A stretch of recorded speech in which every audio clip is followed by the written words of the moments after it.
Well, hello there. Come on in. Welcome into First Take on this Feel Good Friday. I am here with two Scrooges. One is to my left. His name's Max Kellerman. Been in a bad mood this morning. You are. You're cranky. Yeah. We'll get into why. The other one is to my right, virtually, Stephen A. Smith. Hopefully, Donovan McNabb will be in good holiday spirits. Good morning, Donovan. Good morning, everyone, and I definitely am. Thank you. Thank the you. last guy I wanted to see this morning. Yeah. What you smiling about, Donovan? I mean, what you smiling about, Donovan? What you cheesed it for? I mean, what's that about? You don't play for the Eagles no more. I mean, what's your issue? I mean, I'm retired there. The numbers in the rafters. You've seen my numbers. You know, Google me if you don't know who I am at this particular point. He meant Google me. That's right. Sir. Google me, baby. Google me. Oh, bringing it. Can we do this? Let's do this. Well, go ahead, Molly. Nobody's stopping you. Okay, Captain sweetie. of the ship, Okay. Molly Wood. It's supposed to be the most wonderful time of the year. 'Tis the season to be jolly. Then this happened last night in Philly. Eli Manning threw the ball 63 times.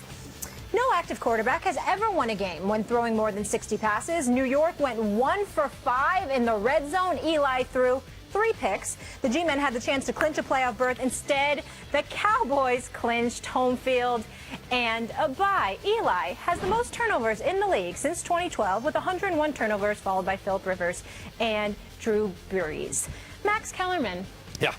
are you concerned about the former Mr. Fourth Quarter? No, not at all. And by the way, he throws picks because he's not worried about losing. Eli's not scared, so he throws some picks. And this is, first of all, let me just say, before we rush past this, remember yesterday when I told everybody, when I told everybody that Lane Johnson coming back is a problem for the Giants? He's the tipping point for the Eagles because then they'll be able to run the ball and that'll set up the pass, and that gets the defense off the field and all those things. Remember when I said how tough the Eagles play the Giants? And I said that this is I hate this game for the Giants, and I was roundly mocked on this show. Does everyone remember that? Yeah. And then Lane Johnson blocks for the run all the way down the field, and they score that first touchdown of the game, and they wind up winning by 1 score. Okay, let's talk about that for a second. Good?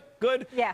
Props, you won. Everyone? Thank you. Thank you props very to much. Max. I know Stephen A. won't give me any props, but at least Molly will. Lane Johnson haunting me because of you now. Now, let's get to Eli in the game. Here's the problem. The Eagles didn't have to blitz. They could drop everyone into coverage because you don't have to blitz the Giants because they don't have an offensive line. And what that means is there's better pass protection for teams who do that, and Giants still can't run the ball anyway. And when you can't run the ball, you can take the ball down the field, but then in the red zone, you don't score touchdowns, you kick field goals. The Eagles exploited this in the Giants. It will be an ongoing problem in the playoffs, particularly when they didn't have Janoris Jenkins yesterday, so the secondary was not quite what it had been in the past.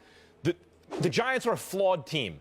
The O-line is a problem. The running game is a problem. That's why Eli had to throw so much, obviously. However, the Giants are a live dog in these playoffs coming up, assuming they get in, which is still not guaranteed, but very likely. They've beaten the Cowboys twice, on the road and at home. We all know that in recent years they match up very well with the Patriots, should it come to that. The Giants are a live dog in these playoffs, and I'm not worried about Eli Manning one bit. Well, first of all, let me address Prophet Kellerman here because he wants so much credit. He was talking about he was worried about the Eagles because of Lane Johnson. He never said we were worried about the Eagles because of Eli Manning. I mean, far be it for me to forget the fact that this dude is an interception waiting to happen from time to time during the regular season. How the hell am I supposed to assume that he's going to throw a pick six? How the hell am I supposed to assume that he's going to throw Odell Beckham Jr. on at least 3 occasions, including that last drive where it was a touchdown right there for Odell Beckham Jr. and he overthrew him before throwing the damn interception. I'm going to take my ball and go home right now. And so when I look at it from that perspective, listen, I don't really have much to say. Give Max Kellerman his due. It's a rare moment. He started July 25th. This is the first day it happens right before Christmas. Christmas has arrived. Congratulations. You want a cookie? It's yours. Wrap it up you thought that the want. Giants would even though you picked the Giants to win and they lost, you said it was going to be, but you weren't worried. I'll give you credit because you were right to be worried. So be it. What you need to be concerned about now is the fact that Eli Manning shows that he could end up being the Achilles heel for this team. This is not the same Eli from 5 years ago. This is not the same Eli from 2007. It is quite possible, if not likely, that Eli Manning just may not be what he used to be, and that in and of itself spells trouble for the New York Giants more so than anything else. Prophet Kellerman. Well, let me chime in on that as well. When I look at Eli Manning, the thing that I go back to while I played against Eli was I know that he would turn the ball over. But what you have to do as a defense, you have to catch the football. Now, Eli Manning's a guy who's going to take chances, a la Tony Romo, same type of quarterback. In the fourth quarter, you know you're just going to have to give him a chance, but you have to take full advantage of it. When I watch this game, I don't blame the offensive line. I blame the decision-making of Eli Manning and also McAdoo, Coach McAdoo. What I've seen from the offense, they were able to run the football in this particular game, but they abandoned the run and went to the pass. And when you do that and throw 63 passes, yeah, your quarterback's going to turn the football over. I understand in third and fourth down in that last quarter, he was going to go to Odell Beckham. Not only did I know that, but also the Philadelphia Eagles knew that. So what did they do? They doubled and triple teamed him and forced him to go somewhere else, go to Shepard, which I think Shepard is a guy that deserves a little bit more credit than they give him, and try to force the ball elsewhere. Then you go to Victor Cruz. Victor Cruz catches the ball and falls down. Now, as a receiver, it's about yards after catch. I need you to catch the ball and pick up many yards. Don't fall down. The offensive line did a fairly decent job. Now, Eli Manning is a guy, every year he throws double digits interceptions. You know that, Max, just like all the Giants fans know that. But what you're hoping for, just like everybody else that wears the blue and red underwear with the Giants written on the side, how did you know? You have to understand that if you get late in situations like this, Eli is not going to win the game for you. This isn't the playoffs and this isn't the Super Bowl. Yeah, we keep harping on his 2 Super Bowl wins. MVPs. But you have to be able to be successful in the regular season to get there. We can continue to ride the defense until we get in the playoffs, and then you play well in the playoffs. But if you don't win in the regular season and play well, you're not going to get there.